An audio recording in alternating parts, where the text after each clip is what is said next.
Мен Өмірзақ Бейбарыс Жұмагүл Сауырбаева атындағы номері 16-шы жалпы білім беретін мектеп коммуналдық мемлекеттік мекемесінің 2-ші А сынып оқушысымын. Мағжан Жұмабаев.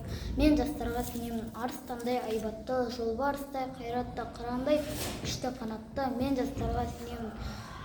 Көздерінен от ойнар, сөздерінде жалын бар, жаннан қымбат оларға. Мен жастарға сенемін.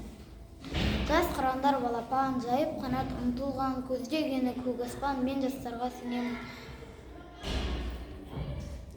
Жұмсақ мінез жібектер, таза жүректер, қасиетті тілектер. Мен жастарға сенемін. Қажу барма тұлпарға, талу барма тұлпарға, иман күшті оларда. Мен жастарға сенемін. Алаш шығатын аспанға, алаш айбынды ұраны, қасиетті құраны, алаштың олар құрбаны. Мен жастарға сенемін. Алаш атын аспанға шығарар олар бір таңда. Мен жастарға сенемін.